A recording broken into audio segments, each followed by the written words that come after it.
अखनूर में हूँ, यहाँ पर जम्मू में, और जम्मू में यहाँ पर जो है वो धम्म यात्रा निकल चुकी है। और आप देख सकते हैं कि सबसे पहले कतार में जो है वो बौद्ध भिक्षु हैं, और बौद्ध भिक्षु जो हैं वो दोनों साइड में कतार में लगे हुए हैं। सीनियरिटी के हिसाब से बौद्ध भिक्षु यहाँ पर लगे हुए हैं। और मैं आपको बता दूं कि यहाँ पर जम्मू में जो ये कार्यक्रम हो रहा है बहुत ही ज़बरदस्त और शानदार है, क्योंकि पूरे भारत से यहाँ पर लोग यहाँ पर आए हुए हैं, और विभिन्न राज्यों से, पूरे देश से यहाँ पर लोग हैं। मैं आपको ये भी नहीं बता सकता कि कौन कौन से राज्यों से हैं, क्योंकि राज्य भी बहुत सारे हैं और सबकी गिनती करूँगा तो बहुत ज़्यादा हो जाएंगे। और बौद्ध भिक्षुओं की जो ये पूरी कतार है वो बहुत लंबी है। छोटे छोटे बच्चे भी हैं। यहाँ पर पंचशील उन्होंने ले रखा है, और यहाँ पर दिल्ली से, हरियाणा से, राजस्थान से, पंजाब से और ना जाने कहाँ कहाँ से लोग यहाँ पर पहुँचे। और महिलाओं की तादाद जो है वो बाहर से यहाँ आने की सबसे ज़्यादा रही है। आप देख सकते हैं एक दिवसीय धम्म यात्रा दिनांक 28 मार्च रविवार जम्मू में ये स्थित हो चुकी है, और ये धम्म यात्रा जो है वो चल चुकी है। और आपको मैं बताना चाहूँगा कि ये धम्म यात्रा जो है वो धम्म को आगे बढ़ाने के लिए है, और ये जम्मू की एक संस्था है उसने ये कार्यक्रम किया है। मैं आपको बता दूं कि यहाँ पर कुछ अवशेष, बुद्ध के अवशेष जो हैं वो यहाँ मिले हैं, और बुद्ध के अवशेषों को यहाँ पर कुछ जांच पड़ताल भी की जाएगी, कार्यक्रम भी होगा, सांस्कृतिक कार्यक्रम भी रहेगा, यहाँ पर कुछ स्पीचेस भी होंगी, और बौद्ध भिक्षुओं का यहाँ पर एक डेलीगेशन पूरा आया हुआ है, वो भी धम्म की बातें हम लोगों को बताएंगे। मैं आपको बताना चाहूँगा कि ये लाइन जो है वो बहुत लंबी है। और मैं एक चीज़ और बताना चाहूँगा कि ये पहाड़ी इलाका है, और पहाड़ी इलाका में कभी ढलान में जा रहे हैं हम लोग और कभी ऊंचाई पे आ रहे हैं, और उसमें सांस भी फूलने का, क्योंकि दिल्ली से, हरियाणा से, पंजाब से, राजस्थान से, यूपी से लोग आए हुए हैं, छत्तीसगढ़ से भी लोग आए हुए हैं। तो उन लोगों की सांस फूलनी तो लाजमी है, क्योंकि उतार चढ़ाव जो है वो यहाँ पर बहुत है। और आप देख सकते हैं कि पीछे की तरफ मैं आपको लेके चलता हूँ। यहाँ पर पीछे की तरफ पंचशीलों का अंबार लगा हुआ है, और सभी लोग जो हैं वो पंचशील लेकर के यहाँ पर खड़े हुए हैं। आप देख सकते हैं एक कतार में महिलाएं हैं और एक कतार में पुरुष हैं, और सभी के हाथ में आप देख सकते हैं कि पंचशील है, और पंचशील का स्कार्फ जो है वो सभी ने गले में डाला हुआ है। मैं आपको और पीछे तक लेके चल रहा हूँ, क्योंकि ये कारवा जो है वो बहुत ही ज़्यादा मनमोहित है और मन को आकर्षित कर रहा है। मैं आपको बता दूं कि एक जो साथ में बस आप देख रहे हैं, उस बस में भी लोग भर भर के यहाँ पर पहुँच रहे हैं, और यहाँ पर बसों से ही नहीं, कारों से भी, ट्रेनों से भी सब लोग अपने अपने वाहनों से जिस जिस तरीके से उनको सहूलियत होती है वैसे भी आएंगे। और कुछ लोग तो यहाँ पर प्लेन से भी आए हैं, और यहाँ पर आप देख सकते हो बड़े क्यूट से बच्चे हैं यहाँ पर आए हुए हैं। और ये बहुत लंबा कारवां है, आप देख सकते हैं बहुत ज़्यादा बुद्धिज़्म को फॉलो करने वाले लोग यहाँ पर मौजूद हैं। ये धम्म यात्रा जो है जम्मू में यहाँ पर शुरू हो चुकी है, और मैं यहाँ के जो आयोजक है, मैं आयोजक से भी जानना चाहूँगा। सुनीता जी, आज का कार्यक्रम बहुत लाजवाब है, और जो ये धम्मचारी का आप करा रहे हैं और धम्म यात्रा करा रहे हैं बहुत ही शानदार है। कैसे दिमाग में आया कि ये काम करना चाहिए? देखिए, जम्मू में अम्बारा अखनूर में एक ऐतिहासिक जगह है। यहाँ पे बुद्धा के अवशेष मिले हुए हैं, और ये एग्जीबिशन 2001 में हुआ था। तो इसको वर्ल्ड लेवल पे हेरिटेज साइट जो है वो बनाना है। इसलिए ये मन में ध्यान आया कि क्यों ना सब भिक्षु जो हैं, भिक्षुनियाँ और उपासक उपासिकाएँ जो हैं वो यहाँ पे बुलाया जाए, और ये नेशनल और इंटरनेशनल लेवल के ऊपर इसको ख्याति मिली है इस जगह को। और हम चाहेंगे कि ये एक टूरिज़्म के हिसाब से भी इस जगह को विकसित किया जाए। बुद्धा के जो रेलिक्स 7 और जगहों पे मिले हैं, और उसके साथ ये 8वीं जगह है जहाँ पे बुद्धा के रेलिक्स मिले हैं। यहाँ पे आपको मालूम कब चला कि यहाँ पे ये 2001 में जो एग्जीबिशन हुआ था उसके बाद ही हमें ये पता चला। ये तो बहुत पुरानी 2200 साल पुरानी बौद्ध विरासत है। अशोका के टाइम के, राजा मिलिंद के टाइम की ये बौद्ध विरासत है। तो इस बौद्ध विरासत को इंटरनेशनल लेवल के ऊपर ले जाने के लिए जम्मू के जो लोग हैं और पूरे हमारे राष्ट्र के जो लोग हैं, उन्होंने अभी ये ठान लिया है कि ये जो बौद्ध विरासत है इसको अंतर्राष्ट्रीय लेवल के ऊपर इसको ख्याति दिलानी है। और जो भारत का नाम जो आजकल जो है वो ख्याति दिलाने का नाम नहीं चल रहा है। तो क्या प्रशासन से अगर 2 हाथ अगर करने पड़े तो आपको 2 हाथ भी पेपर के माध्यम से कर सकेंगे आप कार्रवाई हाँ, हम नेशनल लेवल के ऊपर भी हम विनती करेंगे कि इस जगह को अंतर्राष्ट्रीय लेवल के ऊपर इस बहुत जो विरासत है इसको उजागर किया जाए। तो प्रशासन से भी हमारी ये गुहार रहेगी कि इस साइट को विकसित किया जाए। जैसे हम यहाँ 1 महीने से लगे हुए हैं, ये जो रोड है इसकी तरफ ध्यान नहीं दिया गया है, बहुत ज़्यादा गंदगी थी और आज एक अच्छा माहौल जो है वो देखने को मिल रहा है। और मुझे उम्मीद है कि इस प्रोग्राम के बाद यहाँ पे टूरिज़्म जो है वो बढ़ेगा और बुद्धा के बारे में वो जान पाएंगे कि बुद्धा के अवशेष जो हैं वो जम्मू में अंबारावे में मिले हैं।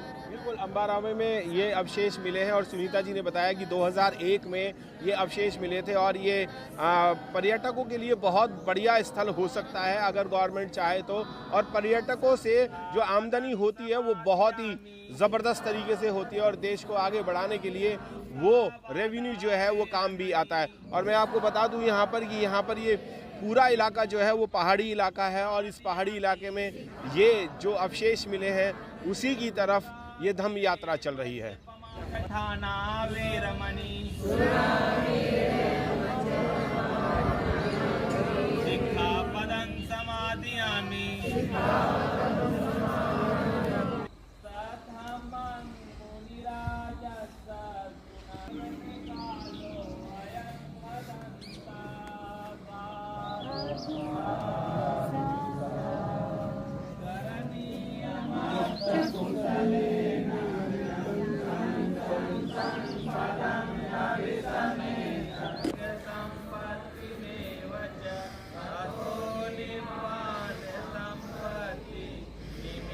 बुद्ध का जो समय रहा 563 ईसा पूर्व रहा और उस समय ये जगह 8 जनपदों में विभक्त था। तो जो भी मुख्य रूप से मगध का जो राज रहा, कौशल का जो राज रहा, उनके राजा ही भगवान बुद्ध के शिष्य थे, राजा बिम्बसार और प्रसेनजित। और उनसे प्रभावित होकर के आसपास के राजाओं द्वारा स्वतः अंगीकार किया बौद्ध धर्म। तत्पश्चात 563 ईसा पूर्व के बाद सम्राट अशोक का समय काल आया। उनका जो शासन काल आया 273 से 232 ईसा पूर्व सम्राट अशोक का शासन काल रहा, समय काल रहा। और फिर उन्होंने जो भी उनका जो शासन क्षेत्र रहा, आज का पूरा इंडिया, काबुल, कंधार, गंचार, Afghanistan, Pakistan, Iran, Iraq, Nepal, Burma, Bhutan और कलिंग युद्ध के बाद बांग्लादेश भी सब उनके अधीनस्थ था। और अपने शासन क्षेत्रों के भूभाग पे भगवान बुद्ध का जो अस्थि धातु था, जो 8 भागों में विभक्त किया गया था, उसको 7 स्तूप को उन्होंने खुलवा दिया। और उससे जो अस्थियां मिली तो उन्होंने कास्केट में और कहीं सोने के पात्र में उसको 84,000 भागों में विभक्त करके और उन्होंने उस जगह पे स्तूप बनाने का काम किया। जो सम्राट अशोक ने स्तूप बनाया, इसी तरह से गोल स्तूप उन्होंने बनाया और बीच में भगवान बुद्ध की अस्थि धातु को रख करके और कवर कर दिया गया। तो अभी आप जो देख रहे हैं ये सम्राट अशोक के समय का ये गोल स्तूप बनाया गया है। इसमें भगवान बुद्ध का अस्थि धातु, जिसे दंत धातु कहते हैं, यहाँ रख करके और उसको कवर करके कि लोग जब भी भविष्य में इस जगह पर आएंगे तो बुद्ध तो नहीं मिलेंगे, लेकिन बुद्ध का धातु यहाँ पे पड़ा हुआ रहेगा और इस स्तूप को बंधन करेंगे तो उन्हें बुद्ध को साक्षात बंधन करने जैसा उनको पुण्य मिलेगा। इसीलिए उन्होंने ये बनाया स्तूप। उसके बाद में ये जो बगल का स्थान जो देख रहे हैं, ये यहाँ उसके बाद ये कमरा का रूप है। और बाद में जहाँ जहाँ भी स्तूप बने उसके बाद में इस तरह से, क्योंकि सम्राट अशोक के समय काल में मूर्ति कला नहीं था, वो स्तूप बनाए, लाट लिखे, उस पर बुद्ध का उपदेश लिखे, लेकिन जो मूर्ति कला डेवलप हुआ वो पाल कालीन राजाओं के द्वारा बहुत गहरे मात्रा में वो मूर्ति बनाया गया और उसको जगह जगह पे स्थापित किया गया। या जितने भी संसार की मूर्तियां बनी हैं, वो जितने भी आप म्यूजियम में जाएंगे तो वो 2 ही रूप में देखेंगे। एक मथुरा शैली में बनी है और एक गंधार शैली में बनी है। और उसके बाद में आप देखेंगे, उसके नीचे देखेंगे तो 13वीं शताब्दी से लेकर के 7वीं शताब्दी तक की ही 7वीं शताब्दी से 13वीं शताब्दी तक का वही 500 वर्षों का वो मूर्ति कला आप देखेंगे दो शैलियों में। तो निश्चित रूप से ये जो जगह देख रहे हैं, ये यहाँ पे भगवान बुद्ध का प्रतिमा लगा हुआ था। और जो भी बगल में जो सब देख रहे हैं 8 का ये 3 तल्ले का ये पूरा कंप्लीट बुद्ध विहार था। क्योंकि जो ये परिधि देख रहे हैं, इसकी अगर हम लोग इसकी ऊंचाई को देखेंगे तो ये कम से कम 20 से ऊपर 25 फीट तक जाएगा। क्योंकि 20 फीट तक तो इसका गोलाकार जाएगा और उसका जो ऊपर जो गुंबद होता है वो उसके ऊपर जाएगा। तो ये 3 तल्ले का कंप्लीट बुद्ध विहार था। और ये देखें 8 करके ये चारों तरफ 24 और इधर का जो साइड था इधर भी वो बुद्ध विहार कंप्लीट था। ये जो बीच में देख रहे हैं वो पिलर नुमा किया गया। और जहाँ जहाँ आप देखेंगे कि वहाँ पे बीच में एक गोल स्तूप है जो उस समय से निर्मित है। और उस समय 3 लोगों का स्तूप बनाने के लिए बुद्ध ने ही आदेश दिया था। एक तो बुद्ध का, दूसरा अरहत बौद्ध भिक्षुओं का और तीसरा जो चक्रवर्ती सम्राट होता था उसका। 3 लोगों का स्तूप बनाने के लिए बुद्ध ने ही आदेश दिया था। तो देखिए वहाँ पे एक गोल स्तूप है और उसके बाद में देखिए जो चौकार स्तूप है। उसके बाद में अनेक जो राजा हैं उनके द्वारा इस जगह को संरक्षित किया गया। जैसे में आप बहुत एक विशेष चर्चा का वो जो पुस्तक है वो आप पढ़ेंगे, मिलिंद का जो प्रश्न किया गया है नागसेन जी के द्वारा, उन्होंने बहुत खूबी से सारे बारीकियों को दर्शाते हुए उसमें जवाब दिया गया है।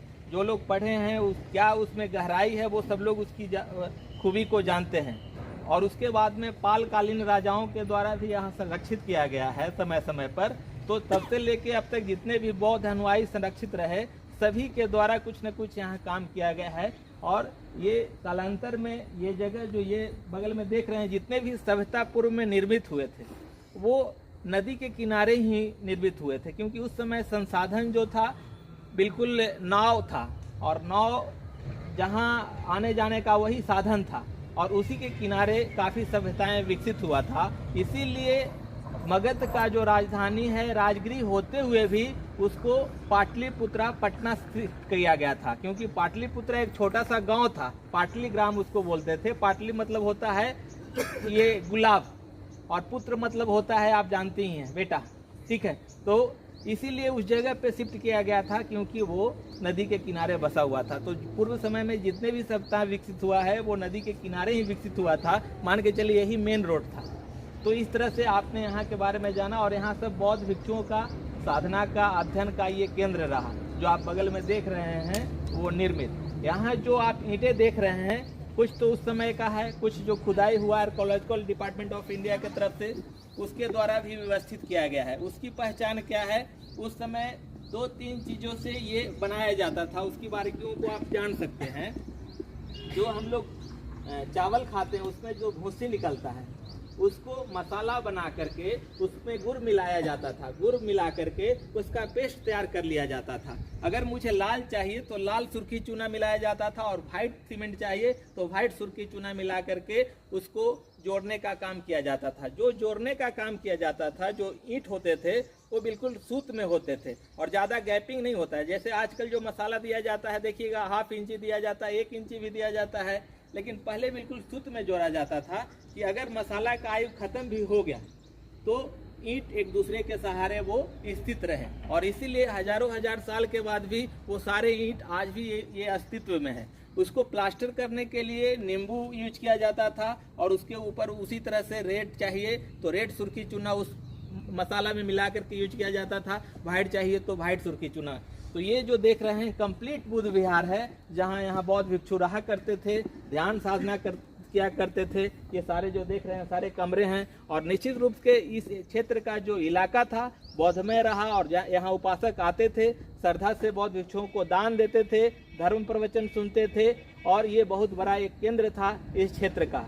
तो निश्चित रूप से ये कंप्लीट बौद्ध विहार है जहाँ हम लोग आज आए हुए हैं। और निश्चित रूप से हम लोग इस जगह पे महाप्रस्थान करके बहुत पुण्य अर्जन किया है। ये जो पुण्य है आपके हर दुख सुख में जब इस पुण्य को याद करेंगे तो वो आपका साथ देगा और आपको चित्त को सुख और शांति प्रदान करेगा।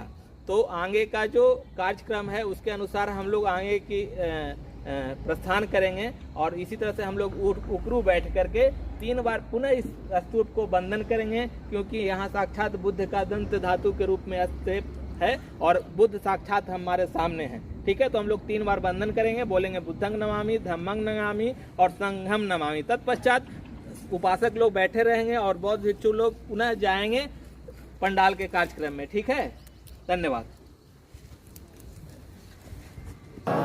साधु साधु बोलिए बुद्धंग नमामि, धम्मंग नमामि, संघं नमामि। दोस्तों अभी यहाँ पर बुद्ध वंदना हुई है और बुद्ध वंदना के बाद सभी लोग जो है वो मेन पंडाल में पहुँच रहे हैं जहाँ पर ये कार्यक्रम हो रहा है। अभी बंते जी ने बताया था कि इसकी महत्वता क्या है, बुद्ध के शासन में या बुद्ध काल में क्या रहा था और कैसे रहा था। मेरे साथ दिल्ली प्रदेश के दी बुद्धिस्ट सोसाइटी ऑफ इंडिया के अध्यक्ष हैं, मैं उनसे भी जानने की कोशिश कर रहा हूँ। सर कैसा लगा पूरी टीम के साथ आए और आपको यहाँ का एक इतिहास भी पता चला आज? सर बिल्कुल गौरवान्वित महसूस हुआ है और बिल्कुल रोम रोम मेरा बुद्ध के प्रति है। और यहाँ पर आज आके जो बुद्धिस्ट साइड है जो सम्राट अशोक के समय की, आज ऐसा बुद्ध विहार जो सबसे पुराना हमारे को इंडिया में पाया गया है, आज हम उस जगह पर खड़े हैं जहाँ पर बुद्ध वंदना, धम्म वंदना, संघ वंदना की गई है। पूरे भारत से जो डेलीगेशन आए हैं तमाम संगठनों के, बहुत अच्छा लग रहा है। किसी एक संगठन के बैनर के नीचे नहीं, तमाम धम्म का कारवा, धम्म के लोग, धम्म बंधु सब यहाँ पे मिले हैं। उपासक उपासिकाओं के बीच में आज हमारे को बहुत अच्छा महसूस हो रहा है। बिल्कुल, बहुत अच्छा तो लगेगा ही, क्योंकि जब बुद्ध की बात आती है तो बुद्ध की बात आते ही आदमी के तन मन में एक शांति, जोश और भाईचारे का एक मैसेज पहुँचता है। क्या कहना चाहेंगे आज के लिए? आप यहाँ पर जम्मू में आए हैं, इस स्थल पे पहली बार पहुँचे हैं क्या आप?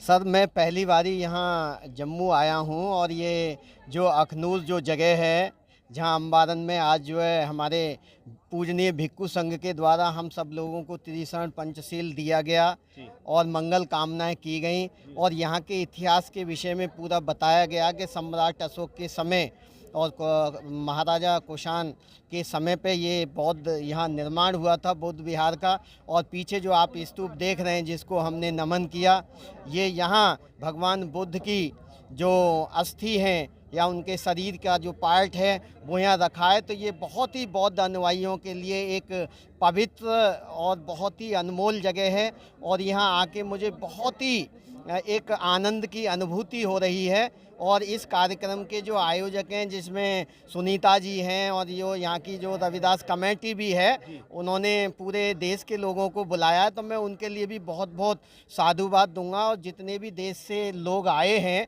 बढ़ चढ़ के इस कार्यक्रम में हिस्सा लिया है, तो ये बहुत ही आज बहुत ही मतलब एक सुखमय और एक आनंदमय हमको लग रहा है। तो मैं पुनः ढेर सारी शुभकामनाएं आपके लिए भी, मिलंदर जी और सुशील जी के लिए भी, जो और सुनील जी के लिए, अनिल सागर जी के लिए, कि हम लोग भी दिल्ली से चल के आए हैं, हमारी महिला संगठन भी आई हैं, तो सबके लिए बहुत बहुत साधुवाद। बिल्कुल सर, साधुवाद आपको भी। और सुख में, जी हाँ बिल्कुल, जैसे मास्टर जी ने कहा कि सुख में एक मन में प्रतीत हो रहा है। अनिल सागर जी हैं जो बीएसपी पूर्व महासचिव भी रहे बीएसपी के दिल्ली प्रदेश में।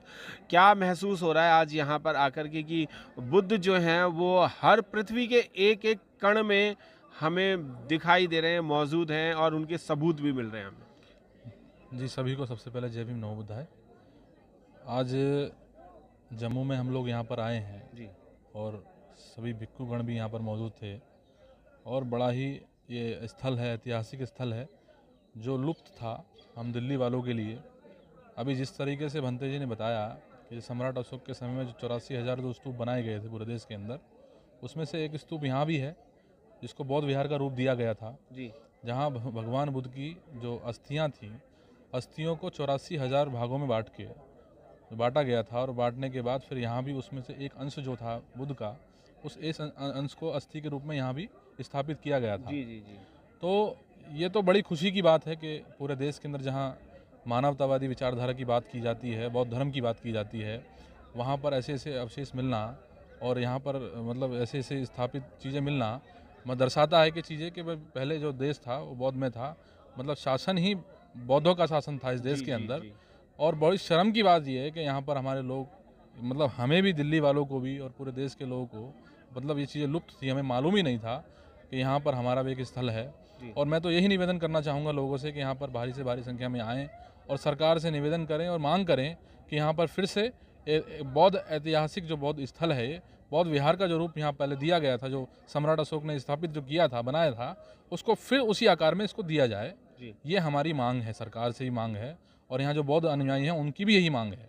जी बिल्कुल, मांग यही है कि जो 2001 में यहाँ पर ये खुदाई के दौरान ये बुद्ध विहार मिला था और जैसे प्राचीन काल में बुद्ध काल में ये बुद्ध विहार था, उसी तरीके से इसको दोबारा से बनाया जाए या फिर इसी के बिल्कुल बराबर में कोई ज़मीन लेकर के उस बुद्ध विहार को उसी तरीके से बनाया जाए और ये ऐसी ऐतिहासिक चीज़ जो है ये ऐसे ही लगी रहे। 2001 में ये खुदाई में यहाँ पर मिला था और जम्मू में है ये स्थित। और मैं आपको बता दूं कि ये जो पूरा एक गोल गुंबद है, इस गोल गुंबद पे ही जो मेन बौद्ध भिक्षु हुआ करते थे वो यहीं पर ही बैठ करके और बौद्ध भिक्षुओं को चारिका के लिए, धम्मचारिका के लिए बताया करते थे। और यहाँ पर बहुत सारे आज लोग आए हुए, पूरे देश से लोग आए हुए। मैं आपको दिखाना चाहूँगा कि ये पूरा राउंड में बना हुआ है और इसकी ईंटों की जो लंबाई है तकरीबन 8 बाई 12 या 13 फुट के आसपास की है और ये बहुत ही बेहतरीन और शानदार बनाया हुआ था। जो भी बौद्ध स्थल मिल रहे हैं वो भी इसी तरीके से मिल रहे हैं, जैसे कि शांति स्तूप हो गया, आपका नालंदा विश्वविद्यालय हो गया, इस तरीके से ये स्तूप मिलते हैं। और मैं आपको बता दूं ये एक राउंड सा वो है, यहाँ पर एक मूर्ति स्थापना की बात की गई थी और स्थापित भी की गई थी और यहाँ पर अलग अलग जगह अलग अलग मूर्तियाँ स्थापित की गई थी। ये बुद्ध विहार था, बहुत बड़ा बुद्ध विहार बनाया गया था। आप देख सकते हैं कि मेरे आसपास जो है वो पूरी एक बाउंड्री भी हो रही है, ये बुद्ध विहार की बाउंड्री थी। और सारे स्टूडेंट भी हैं यहाँ पर, स्टूडेंट की आप तादाद भी देख रहे कि युवा बच्चे जो हैं वो बहुत सारे हैं और यहाँ पर कई जगहों से ये युवा बच्चे जो है यहाँ पर आए और इसी स्थल को देखने आए हैं। गौतम बुद्ध का जो स्थल है, इसी स्थल को वो देखने के लिए आए हैं। मैं आपको बता दूँ कि ये बहुत ही प्राचीन एक स्थल है और बौद्ध स्थल है और इस बौद्ध स्थल में जो आएगा वही सुख की अनुभूति प्राप्त करेगा। आओ चलो सब मिल कर के कुछ ऐसा एक काम करें। आओ चलो सब मिल कर के कुछ ऐसा एक काम करें। पढ़ लिख कर के इस जीवन को मानवता के नाम करें, मानवता के नाम करें।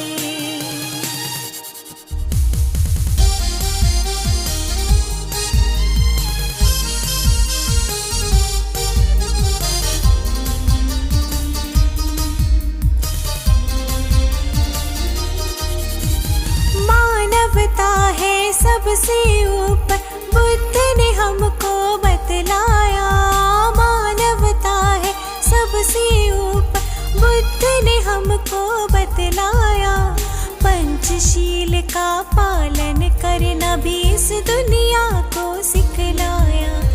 पंचशील का पालन करना भी इस दुनिया को सिखलाया। पंचशील में जीवन सारा, उस पर अपना ध्यान करें। पंचशील में जीवन सारा, इस पर अपना ध्यान करें। पढ़ लिख करके इस जीवन को मानवता के नाम करें, मानवता के नाम करें।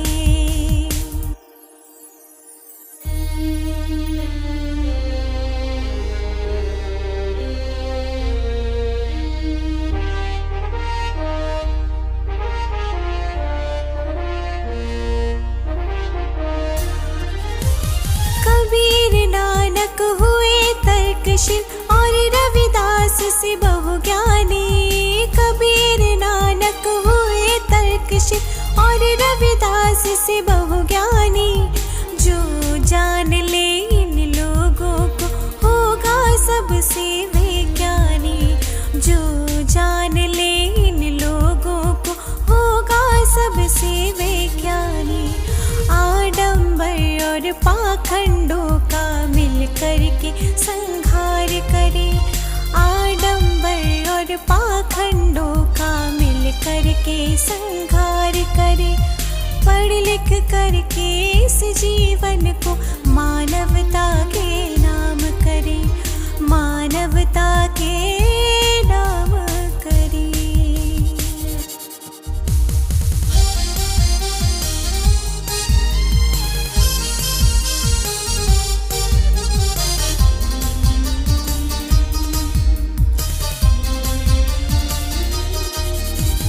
फूले शाहों से ये सीखो कैसे आगे बढ़ना है। फूले शाहों से ये सीखो कैसे आगे बढ़ना है।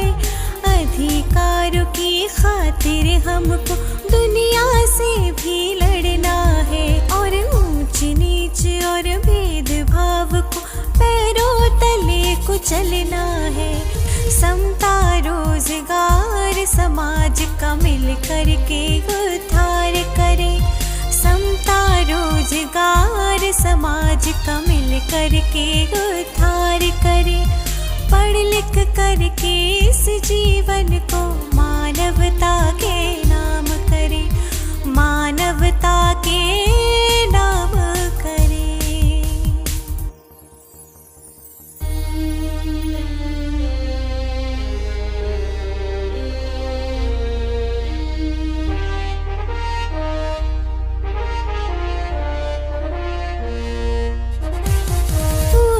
भगत से वीर बनो और बिरसा से बलिदानी। ऊधम भगत से वीर बनो और बिरसा से बलिदानी। झलकारी फूलन हुए निडर मता दीन से सुरमानी। जुल्म करने वालों की अब तो न चलने देंगे मनमानी। मनमानी करने वालों का हम सही से अब इलाज करें।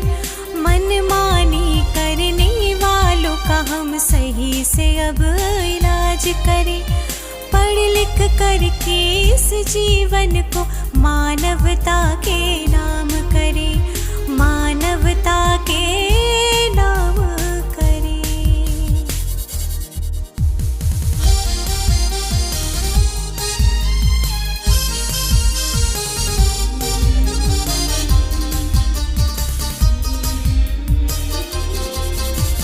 विद्वता में बाबा साहब माता रमा का त्याग बनो।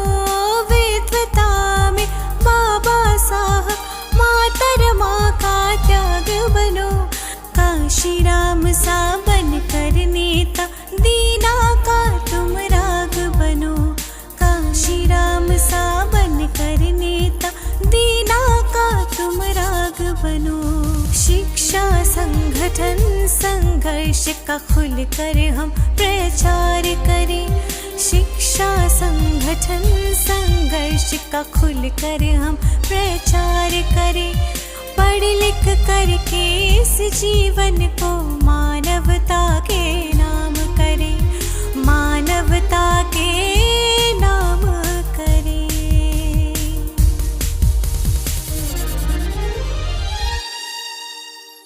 समाज में जाकर देखा हमने फैली कितनी बुराई है। इसलिए तो मिशन अम्बेडकर सोसाइटी हमने बनाई।